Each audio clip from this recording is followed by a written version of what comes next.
All right, club's going up on a Tuesday. We got Jack Settleman back in the saddle. He's going to be competing in a $100,000 shootout with Gilbert Arenas and one of our former co-hosts, Peter Jennings, who can't make time for us anymore. We'll hear about how he's prepping for that. We'll talk a little Ravens, a little Super Bowl preview here. And then, of course, it is playoff best ball drafting season. A bunch of us have been drafting a ton. We'll talk a little strategy, maybe hop in a draft or two. It's the club. Let's do it.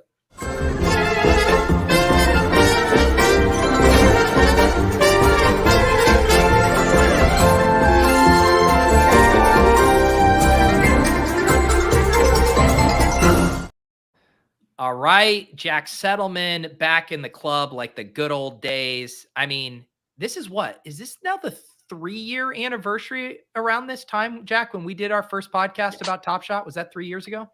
Yeah, it's been a minute. It's been a minute. It's crazy. It is not. Yeah, this was like literally that time because it was like second week of January. There was the Bales post. Then Jack bought his moment. Andy had his Substack post, slid into my DMs, and next thing you know, the club was born. But how have you been, man?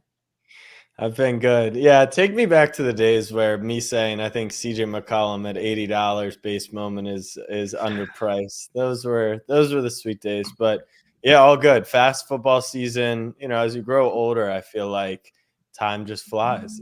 It's a smaller percentage of your life, so it just gets more meaningless and more meaningless. But great football season, and yeah, I would love to briefly recap some preseason takes and then offer some playoff takes because we hit some and we missed some, and we're all over the map there. Yeah, let's. I do want to circle back to that because I remember you did have an accountability post where you went back and watched one of our shows. But real quick, Andy looking jacked as all get out in the Wawa tank. I mean, just absolutely flexing on the haters today. How are we doing? I'm good. Had to do it, and by had to do it, I mean I got home from the gym about 5 minutes ago, and didn't have time to change, and was too lazy to change. But good. It's a very gloomy day here in New York. Not a lot going on otherwise. Yeah. I'm also currently in one of the Big Mitten 2 drafts, so sorry, I'm like one round left. I'm distracted. Look at you. Just, the Big Mitten 2 gets released, and right away, Andy's in those streets. Clay, how are you doing down there? And it looks like very cozy North Carolina.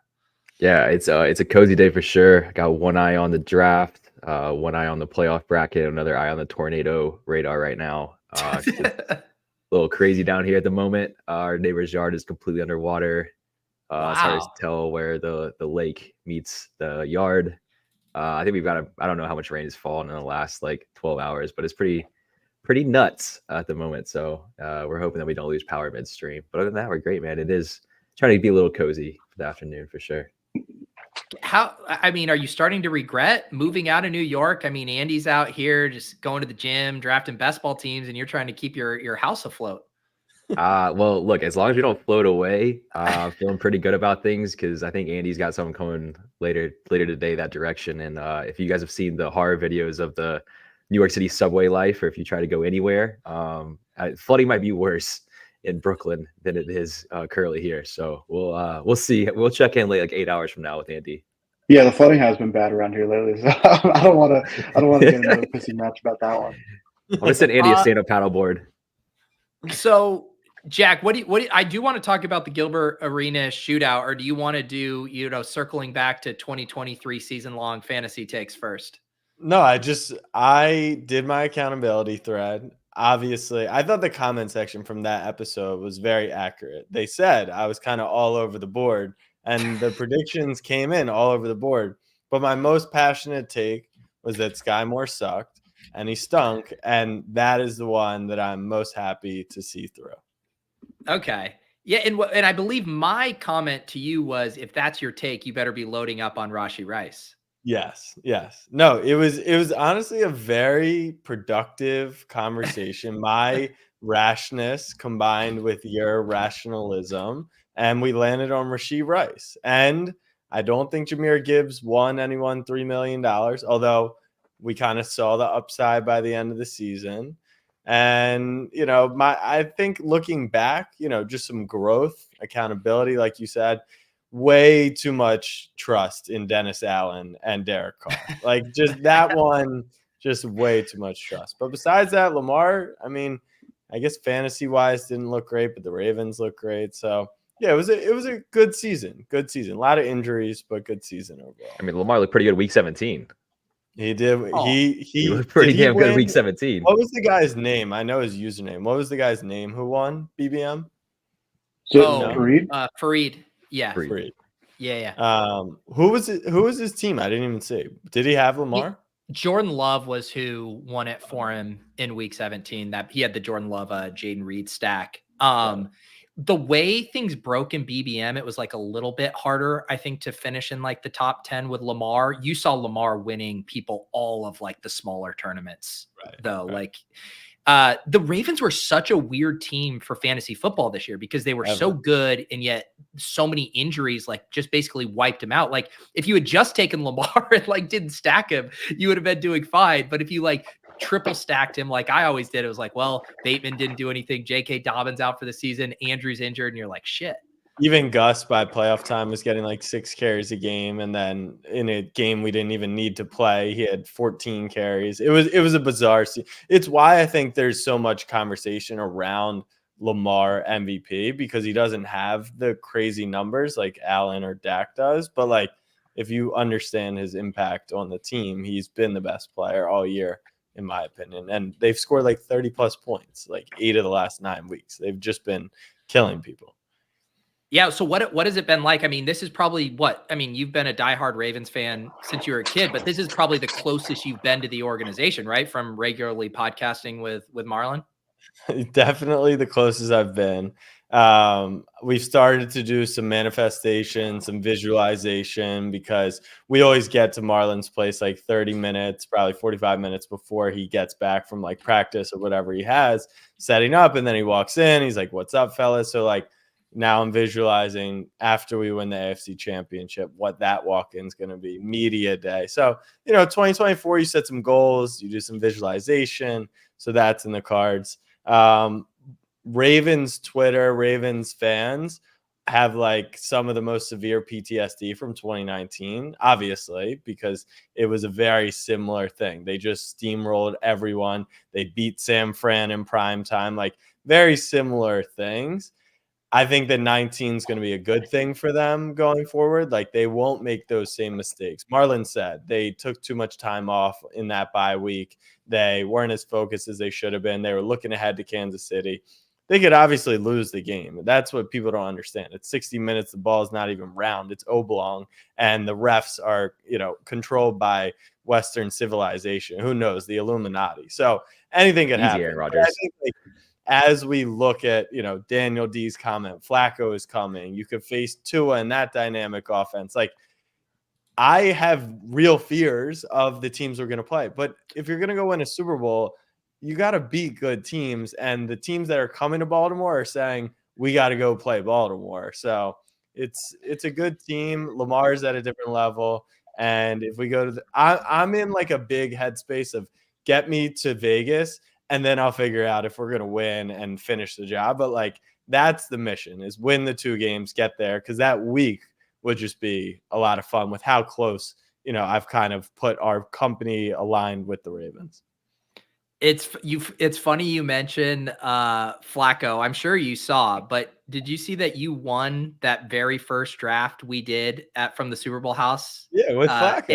And with Flacco. Like you drafted Joe Flacco as a bit, and it ended up being like the sickest late season hammer possible. And like Joe Flacco wasn't even getting drafted in BBM, which opened up in May, but you drafted him on a team in literally the beginning of February last year. Well, Settlement took him on a different draft too. Like later on in our drafting season when we were on the club. Yeah, weekly winners. I think I might have had him. Too. But I didn't win any money on that. My team was so dead. But the irony to the whole thing, well, first of all, it's a lesson. Don't trust Dennis Allen and Derek Carr. Always play the bits. And yeah, look at Flacco, 91 fantasy. But for the first 91 from Flacco, I didn't draft in February. I didn't draft him in freaking I didn't draft him in any best ball teams when like he literally would have made the team so live. I think he only got drafted 1 time in all of BBM4. Yeah. and it wasn't me, which is the shocking part. Yeah. No, the only player I remember drafting from that one was Adam Thielen. I couldn't understand why he was being drafted so late, and everyone was like, because he's dust, because he's trash, and like he pretty much was dust and trash outside of like a 6-week stretch where he just went nuclear. So you did the perfect pairing, which you have Adam Thielen for the first 10 weeks of the season, and then you have Joe Flacco for the second half of the season. That was the pairing you needed. well, you needed, ladies and gentlemen. Look at your balance. What'd you win? What'd you cash in? Dude, we've been out here grinding in the battle royale streets. Nice. We finished Well, cash games from last week. Cash caves. Yeah, no, we're just grinding, man. Here's the thing. When you actually have a decent best ball season, they actually give you money at the end of the year. Normally you just enter all those contests and assume you never see it again. But yeah, that's what I they give thought you, it was. I I literally got the $32 and I advanced one team to the semis. That was your I one advanced team? one team to the semi. So I think I got like $40 back. But besides that, yeah, it's a nice donation. I think you can write it off, charity, underdog, good people. So yeah, it was a tough season. Don't you normally follow like the past 2 years? You're like, oh shit, I want a max BBM, but I'm way behind schedule. And then you like auto or rip off a bunch of drafts like a day before. That was just this year. So I used a bunch of like ETR rankings and then I self-adjusted. Like I literally removed Sky Moore and MVS from my queue. So I had 0% owned to them, which was great. But then so I had drafted probably 25 manually. And then I was like, all right, it's literally a month to go. So I started trying to draft multi-tabling, just couldn't find the time this year. And so I got to like 40 teams probably hand drafted. Then I went 40 teams auto drafted. And they were all like 5 quarterback teams. Like I didn't really set them up correctly. So then I had probably like a third of my teams were just dead off rip. Yeah, Neil was checking the chain, said you had a ton of ADP value there. There you go. And then the last like 50 or so teams were pretty. You can never get perfect correlation. That's the thing with this auto drafting stuff, but you can get really good ADP. So like I was sitting in a spot where I was 40% Jonathan Taylor, like in rounds 4 and 5. And if he hadn't gotten hurt in like the last 2 weeks in the first round of the playoffs, I probably would have moved on some pretty live teams, but obviously he got banged up. And then his big week was, week 18 after it was all over. So yeah, good learning experience and unsure what I'll do next year, but I think it's something like 3,500 in and, $40 back. So good investment. Hey, you think about the amount of hours of entertainment that you got as well and all of that. Yeah. It pays for itself. No, even getting a team to the semifinal and just having any form of sweat in the semi it's probably worth the investment. And at least it's not like I saw people screenshots that were like, 800 hours, $3,700 in and $3,600 out. Like that's $1 an hour. It's hilarious. How'd your brother Casey do? Because he's really loves grinding this stuff now. Yeah, I think he only drafted like 8 or 10 teams this year. We went on a family vacation. Got him on the TikTok soccer grind and you threw him off of his BBM grind. Yeah. We went on a family vacation in like August and it really just blew up all our free time there. So maybe next year. Although this year it was so tough with the injuries, like it kind of removed a little bit of the fun for me. I think next year we'll see a little bit reverse the mean there. So we'll be back at it. Yeah, I feel like especially with quarterback injuries, it's like one thing, a bunch of players get hurt every year, but when half the starting quarterbacks get hurt, you look at so many teams and you're like, I don't even know if I did a good job with this team or not because all 3 of the quarterbacks that I drafted are out for the season. Jack, you'll appreciate this. Every year with my college buddies, they always want to do like just like a basket of futures bets for NFL that we sweat together. And so this year, like I didn't have the time to like pick them out. And I was like, let's just have a theme. I was like, let's go in on the Ravens. So we bet them their win total over that hit. We bet Lamar Jackson MVP. Looks like that's going to hit. And then we have them to win the Super Bowl, obviously, as part of that. And then the fourth one that obviously didn't hit was J.K. Dobbins to lead the league in rushing. And that's the one that always kills me because I'm like, if J.K. Dobbins played 17 games, like he was going to smash this year. Yeah. Yeah. And McCaffrey, what? He finished like 15 under sub 1500, I think. Yeah. Yeah, that because Gus, I mean, the Ravens, even with how much they've needed to use Gus, they still will only give him 10 to 12 touches a game. And that's like at the highest ceiling. And it's funny because a couple years ago, in BBM, I was drafting a ton of Gus with literally like he's going to be the goal line back. And then he got hurt. And then everyone was kind of like, even his ceiling is so low because he's so touchdown reliant. And then, of course, this year it plays out like this was the path. Like you just Dobbins goes down and you get 50 yards and a touchdown in every game and you become kind of a piece every week. So, yeah, there were Ravens to have, but Lamar on stack seems to be the best way to win it all if you could even get that team there. It sucks too because it's like, okay, you lose Dobbins, but then they finally unearth Keaton Mitchell, who looks like a total revelation. I mean, like he was going to do like Devon Achane like things in the playoffs, and then they lose him, and it's like, God damn, man. Yeah. Well, we got Dalvin Cook. So, going from J.K. Dobbins and Keaton to Dalvin Cook is so who literally put out what might go down as my favorite tweet of all time. I think he tweeted last night like playoff time with a purple heart, and I was like, brother, like that's not even the guy who's not in the class project and gets an A. That's literally like you haven't even been activated to the team. So that had me cracking up. But he's at the same agency as Zay Flowers, so like there's playoffs. The best part is he retweeted himself later. No, that's his what is brother, his right? profile? That's his brother. James. Wait, did Dalvin tweet it too? No. Playoff football, and then his brother. Playoff time. Were they in the lab together on these tweets? I don't know, but that was cracking me up because, I get it. You want to ingrain yourself in the team, but at least like Leonard Fournette had 6 carries the other night. Like you literally haven't even been activated. It was just so funny. And like Dalvin's not even a lock to get touches over Melvin Gordon. Well, I feel bad for Melvin. So here's your inside game.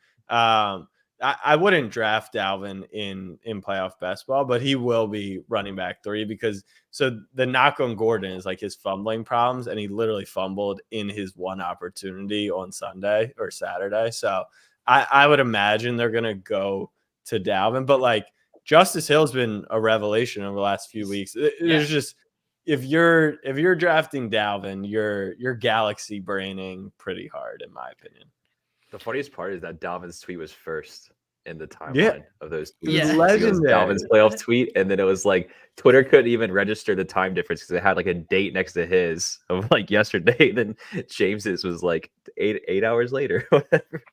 And the best part is, on top of all of this, is like it's not even like the Ravens are playing this week too.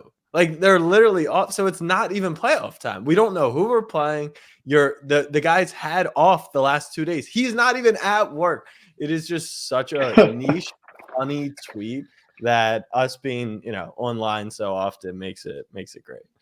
So who do you do you want to play Flacco in round 2? Like of Flacco, Stroud, or Tua, who do you want to see? So the crappy part about our divisional round matchup is that it's guaranteed to be a team we already played. And Lamar is best against new teams. He's like 19-1 against the NFC in his career. Like there is value to when a team, even the Chiefs or Buffalo, who hasn't seen him just this season, gives us a big advantage. So we won't have that advantage. I think I want to play Pittsburgh. Like I would kill to play Pittsburgh.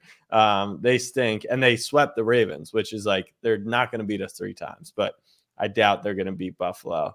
Although you just never know with Buffalo. So Watt's out as well now too. So like, that's such a massive. And he would be out in next week too. So it's highly doubtful that they get Mason through. Rudolph, unless Josh Allen throws up on himself. But Josh Allen likes to do things from time to time. So if it's between Houston and the Browns, I would rather. You don't want to see the Browns. I mean, I just think we'll be 6-point favorites against both. And I think both just pose interesting threats. I guess Flacco's kind of like variance is higher, in my opinion. Houston's variance, like we shut them down really, really well, but it was week 1 of Stroud. Like it was so early. But then again, they're down Tank Dell, they're down, weapons. And I think Mike McDonald's defense would keep, like, the only way you get beat by the Texans, in my opinion, is like you let Nico beat you. And I just don't think they're going to let Nico get over top the way Indy did or something like that. Flacco's variance, because of the way he's just slinging that rock around, is so high. But like he's thrown something like 15 touchdowns in his 6 games, but he's thrown like 11 interceptions. So like in playoff football, it's not gonna be a great strategy. So I would probably rather play the Browns. The Browns defense is elite, but they're so banged up. So either team, I think the Ravens have an advantage. And then AFC Championship, if we want to look ahead, Buffalo or Kansas City, I think I'd rather play. I don't know. I really find all the AFC teams to be like the same. They pose just individual threats to the Ravens, but the Ravens are the better team in every matchup. If I think I were the team I would least want to face if I were the Ravens would be the Bills. Because I just don't think any other team really has the blend of offense and defense to kind of whereas like the Bills, like if they go pass heavy, like getting in a shootout with them could be scary. I feel like, but they wouldn't see the Bills until the championship round, right? That's what I mean. Yeah. Bills and Chiefs are locked into the AFC Championship if it falls that way versus the Ravens. So that's nice. So you avoid both you won't have to play both of them. I mean, I wouldn't want to play Miami either. Miami was moving the ball, and they didn't have Waddle or Mostert in that game.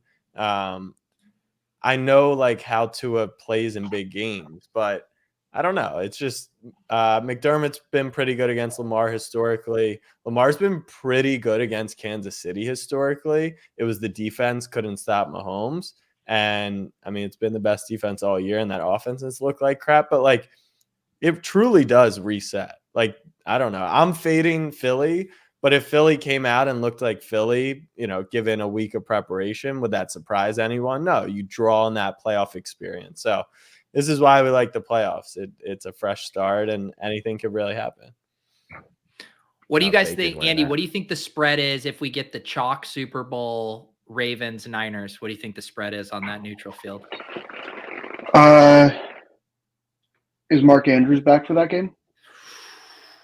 Sure, it doesn't matter. I think he might be. I think he's going to be. I've been drafting him in the last round of best ball sometimes. I think it's probably Ravens by 2.5, 1.5. I think it's close though. We'll be dogs. I think the market will have Ravens dogs. Although I will say, so the market has Ravens as dogs right now. Was their game against the Niners at home? No, it was in San Fran. Which is why the people who don't understand gambling were like, but they beat them by 14 in San Fran. How would they not be favored?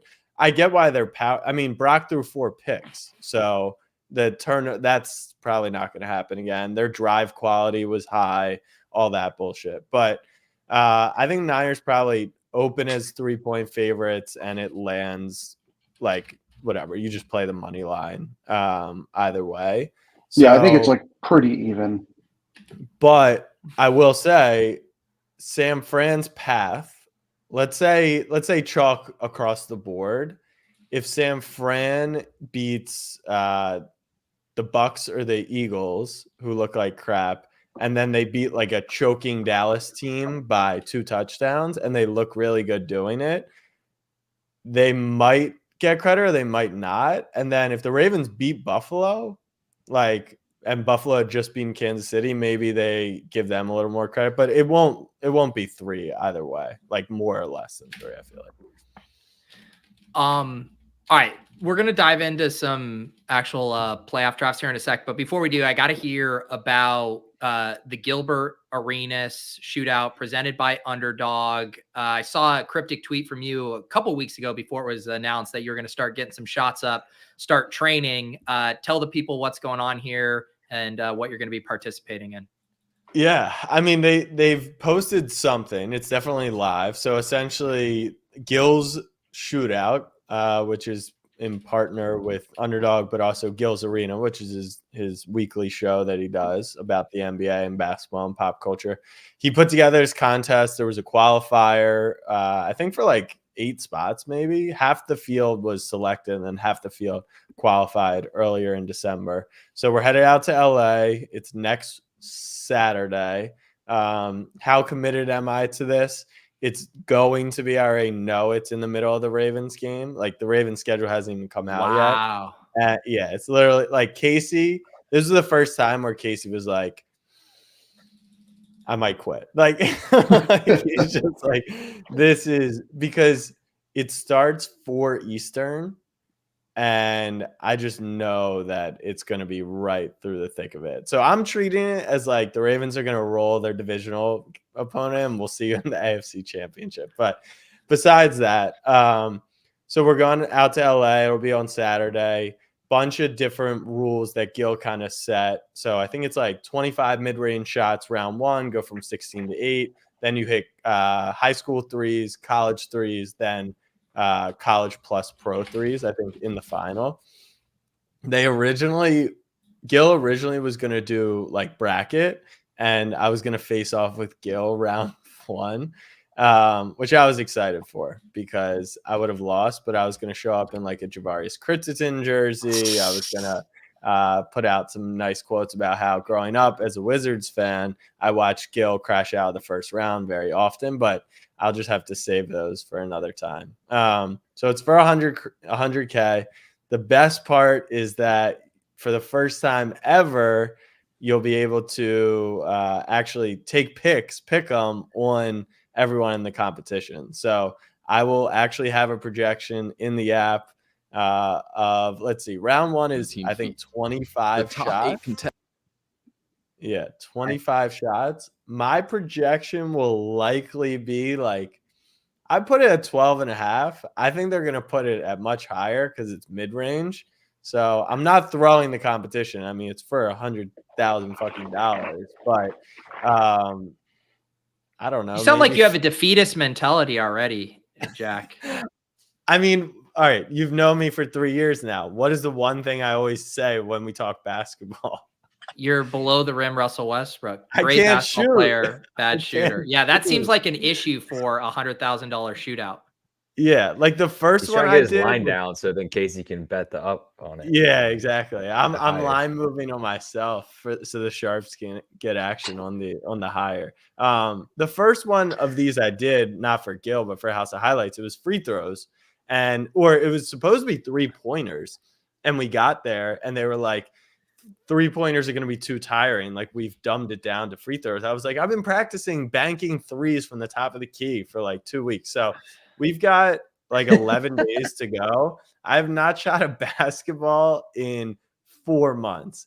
And I can't find, there's nowhere in New York to just like get shots up. Like where in New York City can I go to literally get shots up for like an hour? Like not a run, not a pickup game, like just where do you go?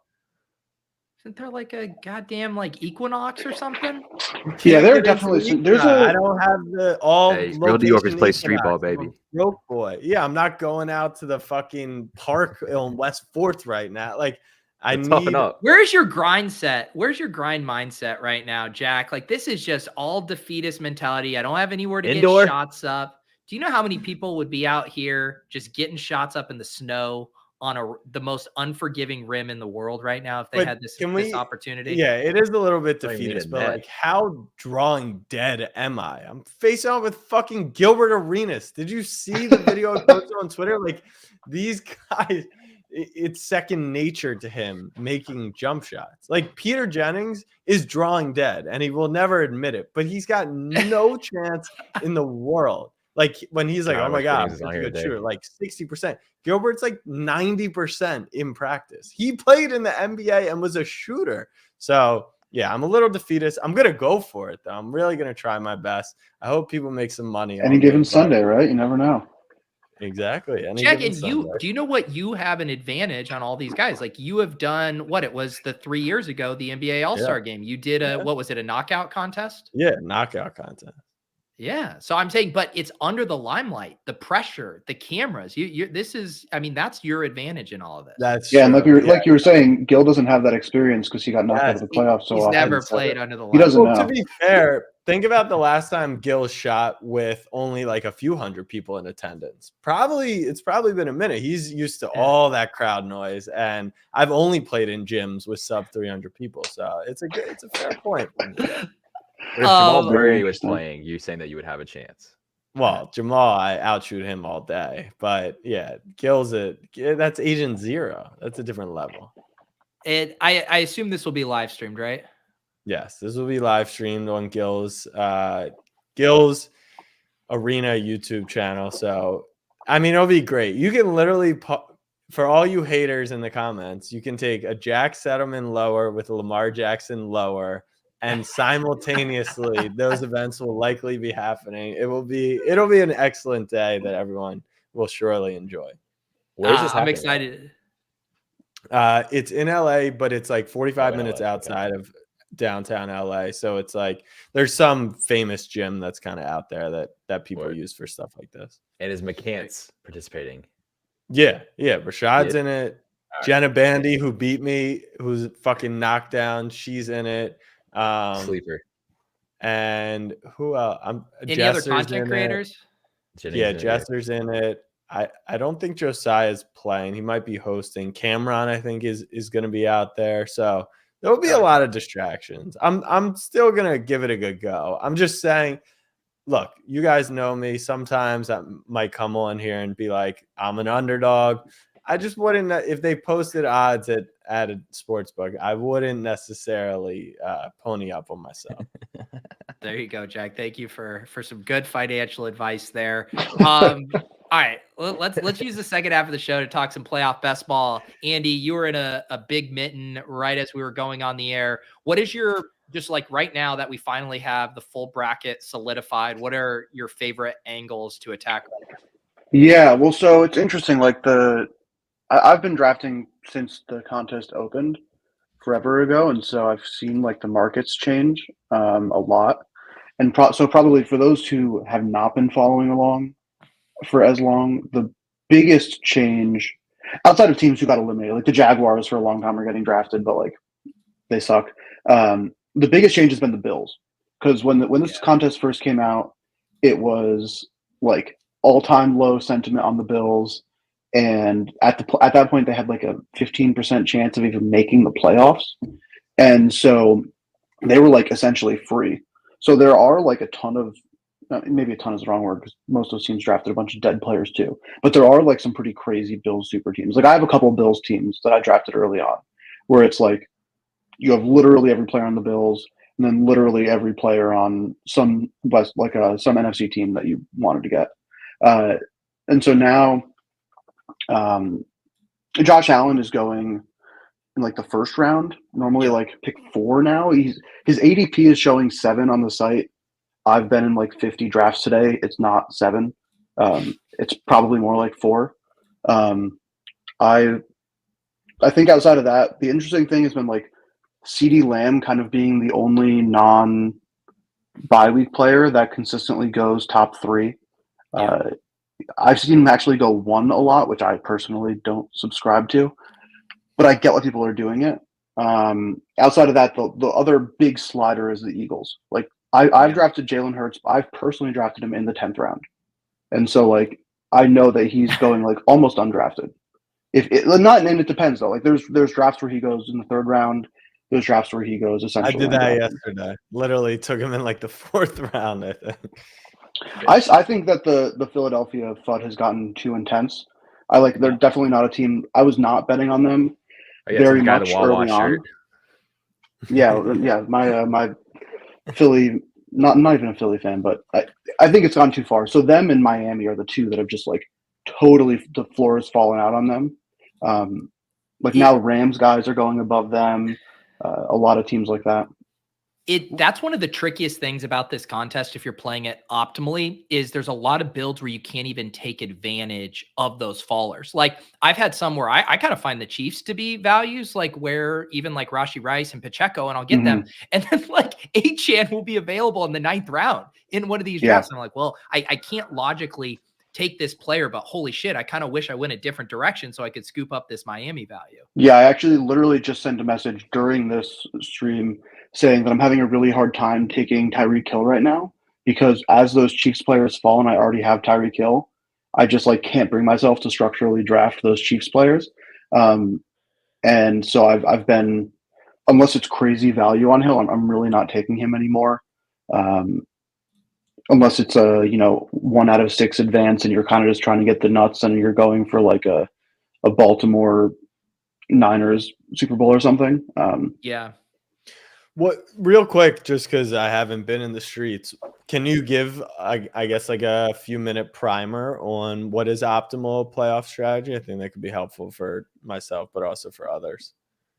For sure. And I'll also mention I did a like a 101 beginner's guide on Fantasy Life. I can link to that in the show notes. And then a couple of weeks ago, I did a show with Karain, which covered a lot of ground. But I would say, what makes these contests so fun is you essentially have these 4 uncorrelated rounds where the points reset each week. So the problem you're trying to solve for is having enough firepower to get out of the wild card round, the divisional round, the conference championship round, and score enough points in the Super Bowl while still being able to field a full starting lineup in the Super Bowl. Whereas if you like reverse engineer it, and if you're like, oh, my only goal is to get out of round 1, well, you could just take Kyron Williams and you take Mike Evans and you do all this, but there's no way that all of those teams can make it to the Super Bowl where you want at least 5 starting lineup spots, a quarterback, a running back, 2 wide receivers / tight ends, and a flex. And so you're trying to find that equilibrium between fielding a starting lineup in the Super Bowl, but having enough firepower to advance each round.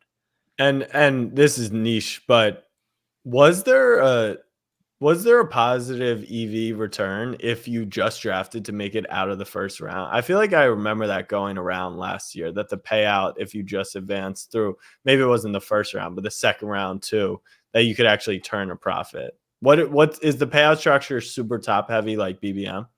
Yeah, so it's also, they changed it. Maybe I don't remember exactly what the structure was last year. But so this year, if you make it past the first round, it's the top 2 out of 6 make it. So first of all, it's like disincentivizing trying to draft the nuts random team because you have a 1 in 3 chance of advancing regardless. But advancing doesn't even pay out your minimum entry. At least in the gauntlet, you get $20 back when you advance, I think. Yeah. Got it. And so you'd have to make it past 2 rounds. But I think with the way the structure is, it really, really encourages building like this. And then Pete, maybe you said this and I missed it, but the other thing, like the reason why drafting, you can't really draft Miami and Kansas City together, or you can, but it's kind of not encouraged, is because you want to like theoretically kind of draft in like a 4-team bucket of who you are expecting the conference championship games to be. Okay. And so since those 2 teams are playing each other this week, you're automatically like going against that kind of like structural goal. And so, you can take a one-off and, obviously that team isn't going to immediately be dead, but it's just not like a perfectly optimal team. I would say like generally, if you're going up to 4 teams, you want it to be 4 teams, 2 from each conference who could theoretically be playing in the championship. And the thought isn't to say like a guy like Chris Godwin that you tack on couldn't help you advance. Like he could certainly help you advance, torch the Eagles secondary. The problem is you're going to show up in, say, the conference championship weekend, and there's going to be teams that have your exact same team, except 1 extra piece because you've already lost Chris Godwin and they have that extra piece. So, and they might've just skirted by of advancing a team. And that's the thing, like Sacrilegious, who's done a lot of cool data on this for Legendary Upside. He pointed out, I think it was last year, 10% of teams, or it was like somewhere between 5 to 10% advanced without even a quarterback scoring in round 1. So your goal should just be like optimize for conference championship and Super Bowl, and then just see what you get through, just knowing even at the baseline, like worst case scenario, you're going to advance some of those teams and then just try to build teams that can turn into monsters down the stretch. And structurally, what is the recommendation on position by position? Is it single quarterback or can you draft 2 QBs? Generally, single QB. Obviously, if you draft Lamar or Purdy, you want a second quarterback. I think there's a very rare occasion if I'm doing a 2-team build, like I've done a couple where it's like, I've done so many of these that I've done a million combinations, but where I'm doing like Rams, Browns, just like full on. What if these two teams are the teams you need? And I'll draft Stafford and Flacco because it's like I'm taking every single good player on these teams. But generally, if you're taking like a Dak or a Josh Allen or someone, you're spending a lot of draft capital on them, and so picking another quarterback there, I think you'd have to have a really good reason to. But I would say generally a single QB. Yeah, I haven't done the build yet. I guess the only thing, like if you punted both of your quarterbacks, like if you wanted to play two big dogs, like say you wanted to play the Joe Flacco and Jordan Love and just be like, what if one of these teams makes the Super Bowl run? I think you could justify a 2 QB build there, but otherwise I'm only doing it. Like if I take Tua or I take Dak, I'm playing them to the Super Bowl. Like that's what I'm playing. And then the other thing is just the way the positional requirements go. Like you want to de-emphasize running back, but it's also interesting because running back's pretty scarce this year when you're doing it. But the other thing that's been a key shift for me, a lot based on Sacrilegious's data on this too, is like you want your running back like tied to your quarterback in your Super Bowl team, ideally. So even if I have a Josh Allen team and I miss out on James Cook, which will happen. Like if you don't start your draft with 3 straight Bills, like you'll probably miss out on him. Like I'm taking Leonard Fournette, or if I miss out on Gus Edwards with Lamar, I'm taking Justice Hill because of like, one, you want to use your firepower at the wide receiver, but also like you can get that ping ponging effect, right? Like you get the Gus Edwards 2 TD week where he helps advance you. And then like Lamar goes nuke in the Super Bowl or vice versa. Like just having a running back and a quarterback from the team you're going to the Super Bowl, like really boosts your advance rates. And that was one of my favorite question, nuggets from Sack. Yeah. Was the running back pairing. That makes sense. Would you, so you're in rounds 8, 9, 10. You've established, Ravens Niners as your Super Bowl, with, I guess, Kansas City pass catchers in the AFC Championship and Dallas, Pollard or I don't know, in the NFC Championship. And so you're down into 8, 9, 10. Are you, especially I guess if it's San Fran and Baltimore, but maybe more so even just one bye, are you taking Rashad Bateman, wide receiver at 3 and potentially weapon 4, 5, 6? Or are you taking Chris Godwin if you've already got 1 or 2 guys? Like, is it the depth of the Super Bowl, or is it actually like, do you only want 5 guys in the Super Bowl, or do you need those other pieces to advance you? I guess is the question. I think that one is somewhat easy in that, like, if you go the Baltimore, San Francisco route, like the max you can really, I guess you could do more, but like I would only want to take 5 bye week players because one that can fill out my starting lineup for the Super Bowl, but then I'm going to need all 5 of those other players to hit my starting lineup in round 1 to help me advance. So like in that example, if I already had a combined 5 Ravens and Niners, I'm for sure taking Chris Godwin. And if I am taking Chris Godwin, like I would want him to be paired with another Buck. Like ideally, like I'm saying, hey, the Buccaneers pull this off and then they can help me again in round 2. But yeah, basically I've done those builds. I've done like 5 Ravens, Niners combined. And then I'm like, give me, multiple stabs at a team that I don't expect to play. That's the other thing. Like once you go on the Niners, like I don't want the Rams, because if the Rams pull off the upset, then they're going to face the Niners in round 2. So you got to be really intentional with where you're loading up. I like thinking of it through like a leveraged angle of like, oh, say if the path for the Niners is now really easy, maybe it's because the Packers upset the Cowboys. So maybe I'll play the Packers as my team that helps me advance or something like that. So, those are the kind of things I'm thinking. What was last year's build? Because it was 2 1 seeds, right? Who got through. So if I remember correctly, there were only like 8 or 9 teams that even made it to the finals that could field a full 5-person team. I don't remember what that team was. I could try to pull it up. I was in the contest. Did one of those 10 teams win it? The full team? Yes. Yes. Okay. And the other unique wrinkle about last year, if you recall, was they all had MVS because he went absolutely berserk that 1 week. Remember that? I can't remember. Yeah. Against I think it was the conference championship. Yeah. Yeah. Who was Yeah. that? Yeah. It was to get into the. And then once you got there, it was Sky Moore and Kadarius Toney who scored the TDs that ended up hitting people's things. So yeah, that it's a really hard to like if we get both bye week teams again and you get a 5 starting lineup, like that's really, really unique. Mainly because you got that team through round 1, right? Which is hard to do. Because you're pretty much picking, because it's also the fun wrinkle of like it reseeds. So, you can't even project who Baltimore is going to play or San Fran's going to play but that's what you have to do. You kind of got to build it like they are going to upset them and then land elsewhere. All right, let's see. I have it up now. I came in 19th last year in the gauntlet. Really? Did you really? I didn't remember that. Nice. Yeah, I vaguely remember that. I had a 4. Actually, no, I think I did. Let me see.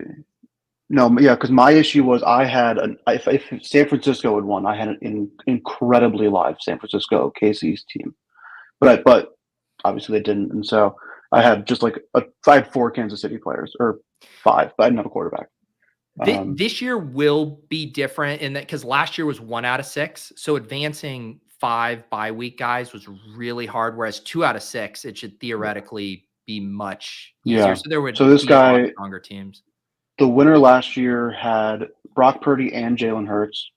Wow. And then he had ETN, Saquon Barkley, and Miles Sanders. So Sanders scored 1.5 points, like almost nothing. But Hurts got 40 points in the Super Bowl. So, and then he had Michael Gallup, Dallas Goedert, George Kittle, AJ Brown, Travis Kelce. How did that take you out of the first round? I don't remember. I don't one of those guys. The Giants scored a ton in Minnesota. Yeah. Yeah. There would have been no quarterback points. And still, Brock went off in Seattle against Seattle round 1 because they weren't the one. Philly was the one. He had a quarterback round 1. Oh, got it. My fault. That's an interesting strategy, right? Because he drafted 2 QBs, but same conference. But I guess that's the idea. Brock got him rounds 1 and 2, and then Brock went, and then Hurts 3 and 4. And that's where like the soft, like I think in a perfect world, if you have, say, I have Lamar, like I would prefer my second quarterback to be from the NFC just to give myself a chance for them both to get there. But like it doesn't necessarily always have to break that way. Plus, if there's a conference championship point, right? Like that just play for the conference championship is more notion to that, honestly. Right. Like I'd probably rather have I'd probably rather have Love, who could win me 2 games, who could get me in the first round, get me in the second, if Lamar plays a slog fest against Cleveland. Because like you're probably not going to count on your second QB if you draft Lamar, Allen, or Mahomes, to give you those points in the Super Bowl. It's obviously a super unique, but you're probably not getting that. Yep. Let's see here. What do you guys want to hop in? You want to hop in a gauntlet or a little gauntlet here? Yeah, I would big gauntlet. I do have like a bit of a hard out in 10, so I'll watch and not play. But your call, little or big. Clay, what do you want to hop in? I'm mittens only strategy. Okay. For my personal. How about this? How about we draft season, a little gauntlet team co-draft one with you. together? Yeah. Yeah. Jack, you're more than welcome to hop in if you want, or you can draft. No, I'll draft it as a squad. We'll take equity. I'll have MBL Venmo you for my quarter of. MBL, he's just forever locked into 20% equity of any club stuff. Yeah, exactly. This is the one I'm trying to. I thought initially I was gonna max the gauntlet, and I was like, "There's no way." I'm gonna try to get to 75, and then I'm gonna set my sights on getting my 15 into the little gauntlet here. So I think I'm gonna make it. You're gonna it doesn't fill. Yeah, but we'll see. What's the strategy in the big mitten? Run pure, baby. Is there like a? What is? I actually haven't looked at the so good. advance rate stuff on that. Is it different? Is it 2 of 6? I assume still. Let me check. I think it's 2 of 6 definitely. But like, are those the higher entry, the higher stakes tourneys? Are those more like get there over? So the big mitten 2, the final round is 6 teams. So Right. it's a little bit. It's 2 of 6, 1 of 4, 1 of 3, Yeah. and then 6 teams in the finals. So that one's definitely more so like I don't think, especially if you're drafting for like a Baltimore, San Francisco Super Bowl or something, like I think you could have 4 players or maybe 3 players from the game, and like you can probably be fine. That's true. So the little gauntlet is 2 of 6, 1 of 5, 1 of 6, 50-person finals. Yeah, this is probably my favorite like structure / price point one, and combination of still a nice first place prize. So we got the 105 here. We got Neil and Raise It in here. So it goes CMC, Lamar, Lamb, Debo. I've been either going Ayuk here or just being capitulating and going with Josh Allen stuff. What do you guys like? I go capitulate personally. Yeah. You guys want to go the Allen route? Yeah. Let's do it. So the one thing, Andy, and tell me if you've noticed this, if you just corner the market on Bills, like you can do the Allen, Diggs, James Cook. But if you make the detour here, like someone else will be like, oh, I'll take James Cook here and build something out. Like you're not as guaranteed. So what have you been liking to do with these Bills builds?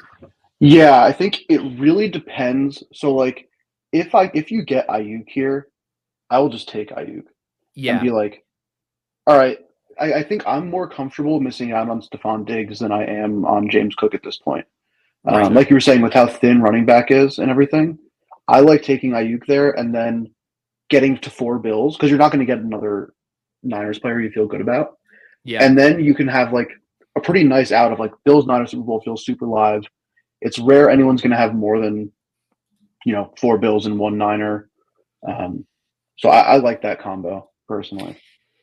Yeah, and the thing I was saying is like someone on the turn, like the CMC drafter might be like, oh, I'll do Diggs Cook opposite, like almost the same pairing we have. So sometimes you miss out on both. But like honestly, with the Fournette, backdrop super late and how many deep Bills there are, like I like Khalil Shakur a good bit now. Like it's pretty easy. Yeah, what's the deal with Gabe Davis's injury? Is he like it it's a PCT thing, right?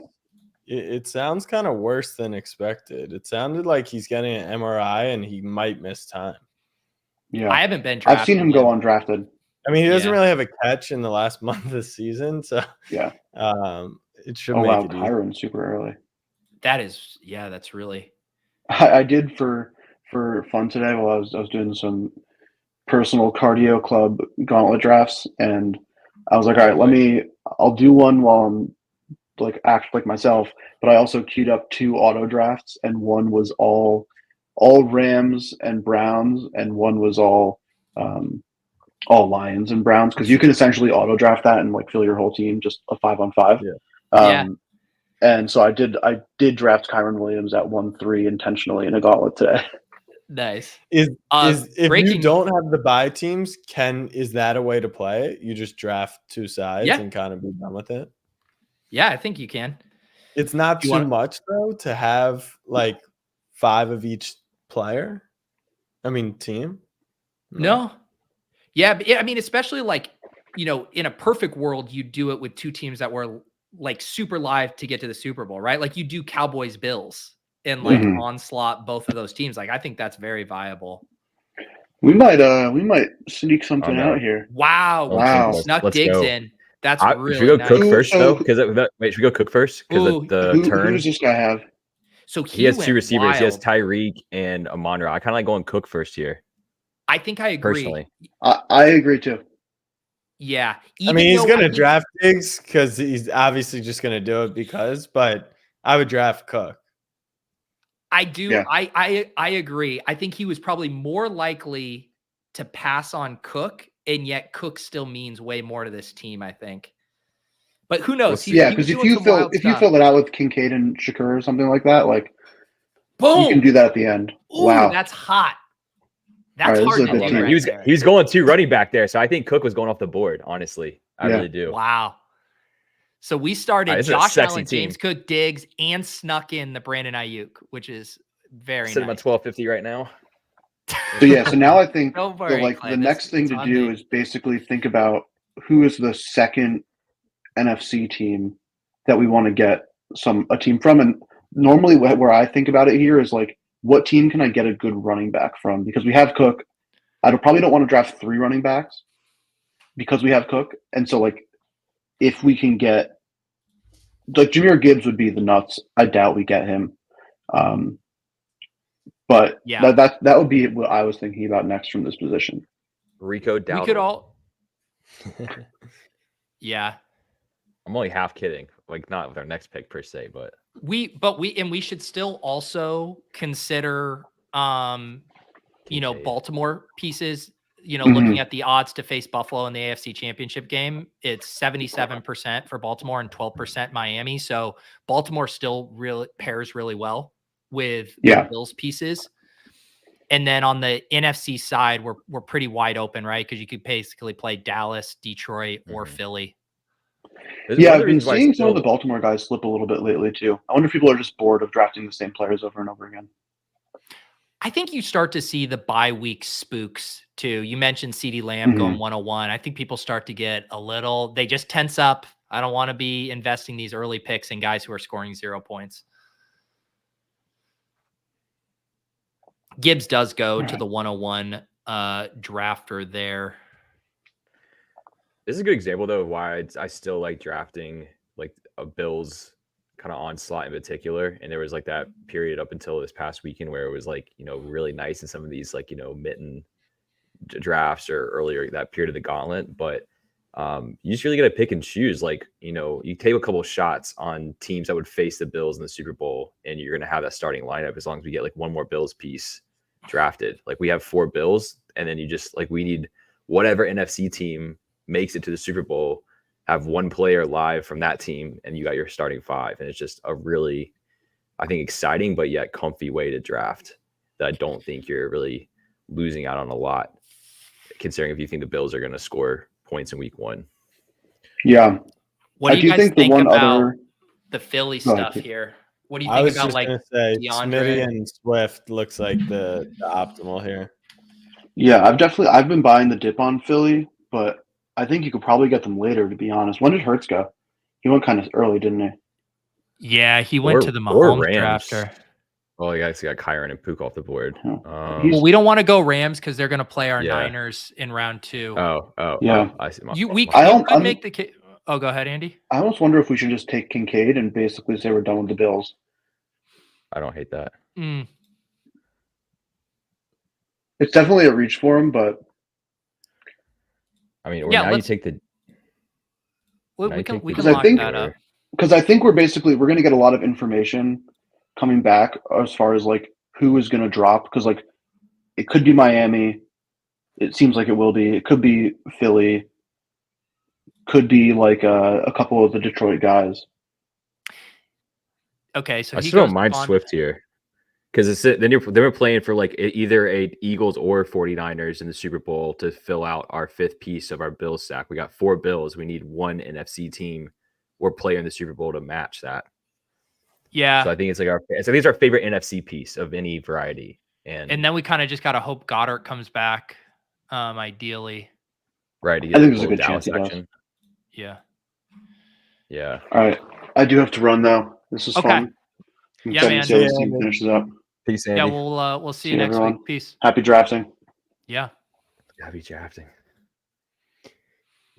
Yeah, I think we can just take our shot on like NFC pieces right now because like we don't really need another AFC piece unless we get screaming value. Yeah. Jack, I kind of think you were right. I think we probably should have gone Devonta and Swift there because we've cornered the market on Bills. I don't think anyone was necessarily going to take a rogue Kincaid, but I don't think it's bad. These rooms are wild, man. I'd also be open to literally going 5 Bills, like and tack on Shakir or something. Even. Yeah. basically go 5 Bills and then like a combo of 3. And I think this is the build too, where we get the like random ass Niners guys, where you do like the Jawan Jennings, the Eli Mitchells, the Ronnie Bells. Well, can you have 5 players from the same team hit your starting lineup in the Super Bowl? Yeah. Okay. Yeah. So Yeah. you'd You have just need 5. 5 live. Okay. Yeah. Well, if we got Shakir and we're playing for Bills Super Bowl, then like I wouldn't even feel as much pressure to tack on more 49ers. I think at that point you can consider But like, yeah, the I still mean, the thing thesis still like plays. Sure, like you want more shots on goal in the Super Bowl itself, but I think it does give you more flexibility to then take a one-off that you might not if you're still trying to fill your Super Bowl 5. yeah, the whole thesis with those guys is that like you show up and like you have everybody blocked, like you guys all have the same players, but you're the only one that has Ronnie Bell. And if Ronnie Bell happens to outscore Khalil Shakur in the Super Bowl, which Right. wouldn't be an Right. insane thing, then you're running to the podium. Did we lose Goddard or do we still have him? Okay, he's here. So that could work out. I think Goddard definitely makes sense to give us the only other good Philly piece. And also, I mean, it's going to have an awesome matchup round 1 versus the Bucks too. I'm into it. How out of pocket would you consider like we locking Goddard? I think that's a good pick. But like, would you consider like Fergie to get a Dallas At piece, this like, point, or not? Because if you're just trying no, to get because now I want to be laser focused on Eagles Niners conference championship.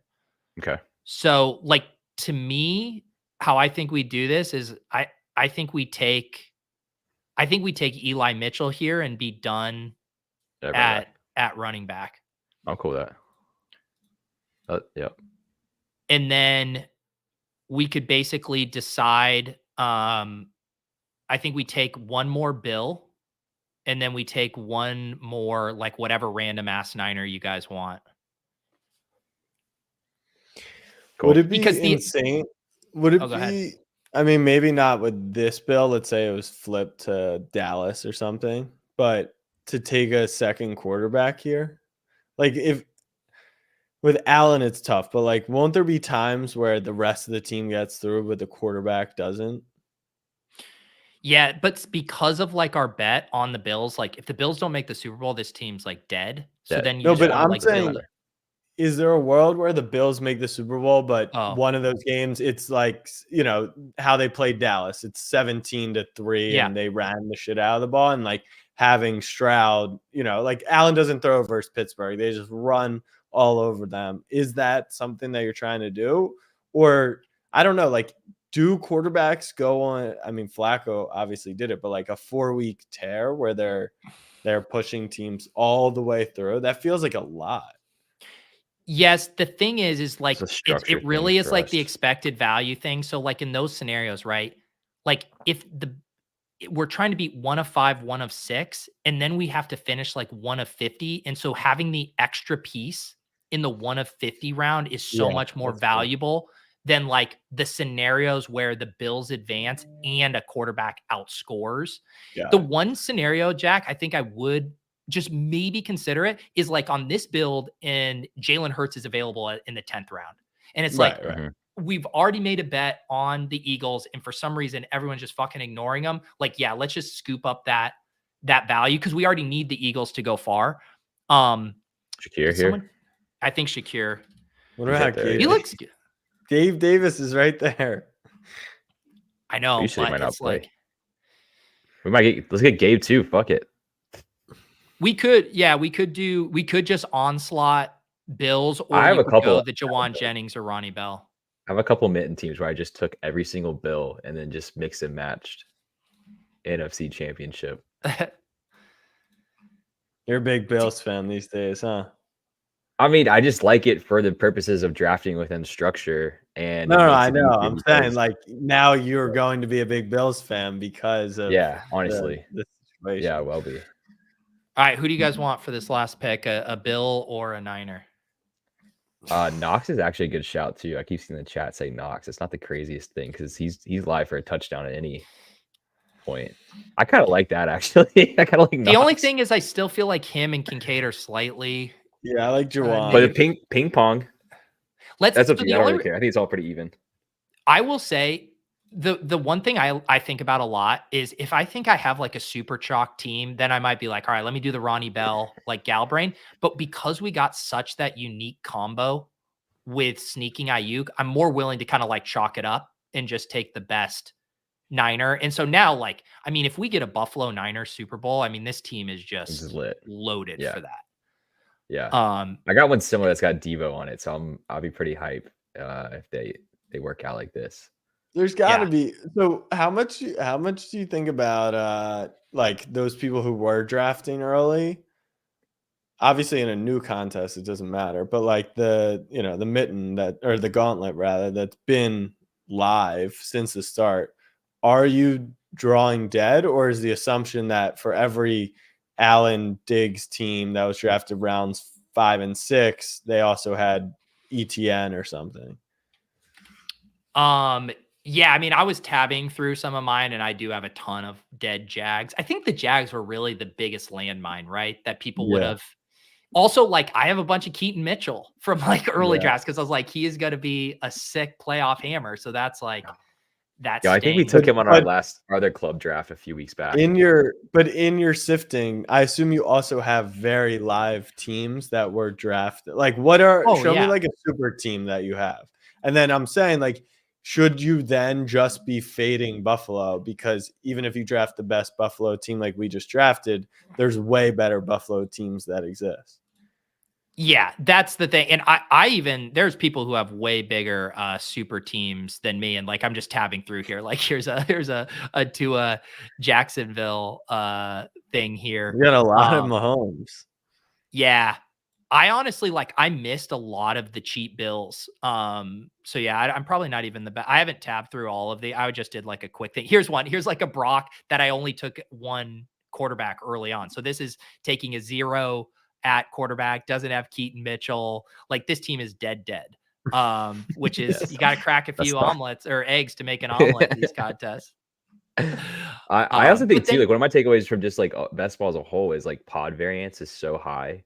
That I think even despite like let's say that Bills do just like sun run to the Super Bowl and there is a nice allotment of teams that are drafted similarly with like Bills onslaughts and then a team or two from like the NFC.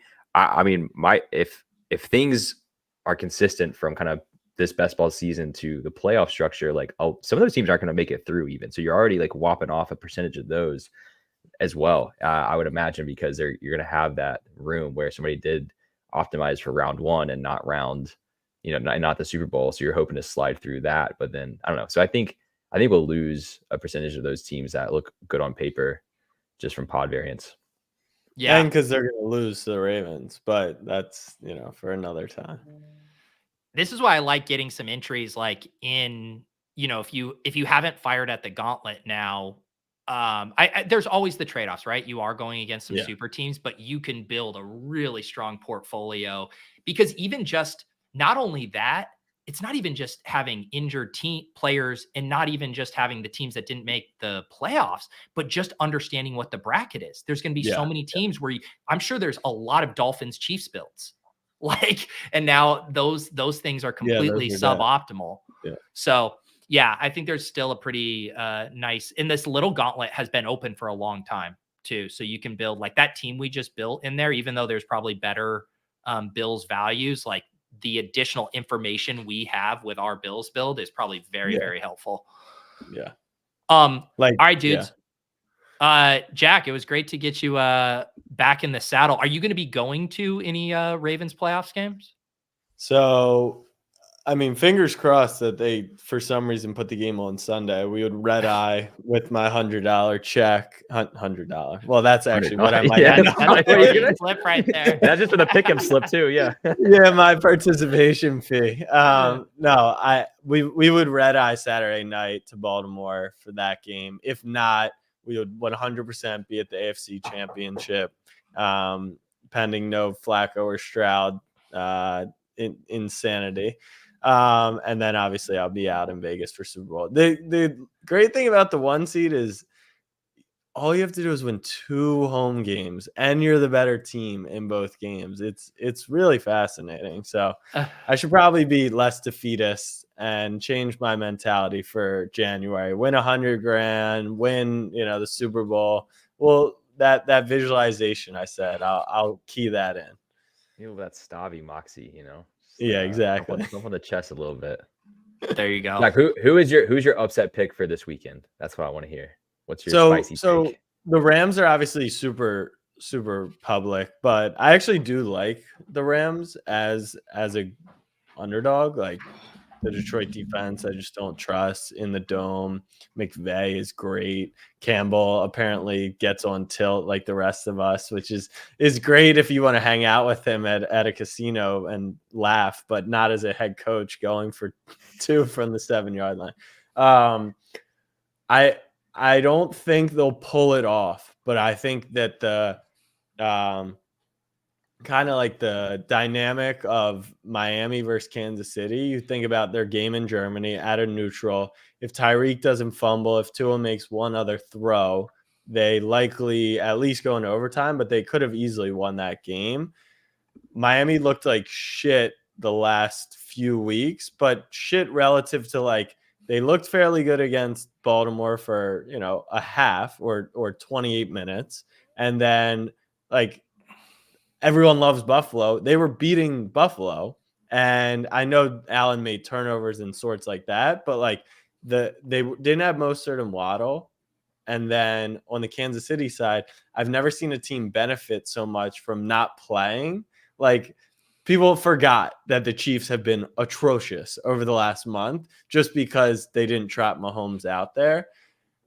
If you gave me anything over 20 degrees, I'd be betting Miami to win, but I like 3.5. So I like Miami there. I also like Houston. It's not great to bet on a rookie quarterback, but I just don't. You look at every single dog. Well, I think every dog is live except for the Steelers. Yeah. And I actually really like Dallas. Like, yes, they're playoff chokers and all that, and Love's been sensational, but the Cowboys have been the best NFL team at home this season, like by a wide margin. And then I've kind of waffled back and forth. I think I'm going to take the Bucks. I think people are having a tough time like processing that the Eagles aren't good, but we've now seen for like half a season, they're genuinely not good. Like you can't think about them being who they normally are. So AJ Brown hurt, Devontae Smith hurt, Hurts has a messed up finger. And Baker's got some moxie. Baker's got a little moxie that could win a playoff game. We're due for Mike Evans like alpha game too, because I've been martingale that for the last 3 weeks on Redacted and not been going well. He did not play too well weeks. Your Panthers elite secondary shut him down last week, but I think that game should be a pick 'em. Like the fact that they're 2.5 point road favorites seems kind of crazy to me when you consider their health, their form, all of that. Unless they find a secondary, like I mean, Evans should. No, like. It's laughable because you look at what happened the last 2 weeks, right?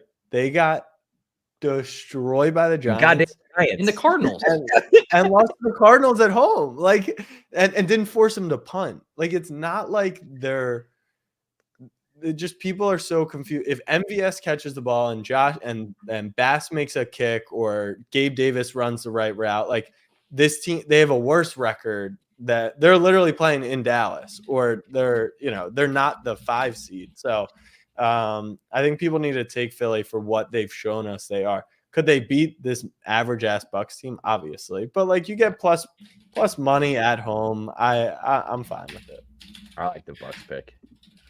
All right, guys, thanks for hanging out. Jack, thanks for swinging by again. We'll be sure to get these rolling again here soon. Maybe we can get Jennings back in the saddle to preview his take.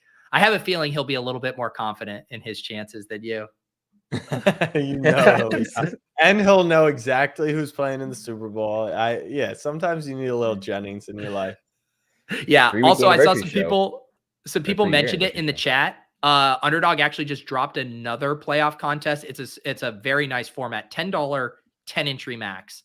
and Ooh. still has 5K to first, 2 of 6 advance, 2 of 6 advance in the semis, Ooh. which is really Ooh. nice. So if you were like, Ooh. really trying to budget like your that. bankroll for these playoff contests, I would say this is one of the best ones I've seen pop up. So take advantage of Also, the summit. shout out underdog. Like just scrolling these tournaments is nuts. Like how many and just the different structures. And then I scroll all the way to the end, and I need to know the sickos who are drafting a way too early NBA playoffs best ball draft. Like, are you okay? Like, are Yep. you doing R.I.P. okay? Jaw. Yeah, RIP Yeah. Ja. Next to the championship. You know the deal. OG Anunoby, MVP. All right. Well, appreciate you guys for welcoming me back. Hopefully you win some money fading or tailing me in a couple weeks. And I'll see you guys at the Super Bowl. Sounds good. And I should also mention I'm going to do, instead of my usual like Friday GPP show, we're going to do like a double header Badge Bros on my channel going through the Battle Royale slate for Wildcard Weekend, bunch of fun contests. And then we'll hop over to their channel to do some final playoff drafts. So you can look forward to that double header Friday afternoon, 2 o'clock and 3 o'clock back to back. Good luck in all your drafts. Enjoy the rest of your week. For Clay, for Andy, for Jack, I'm Pete. We'll see you guys next time on the club.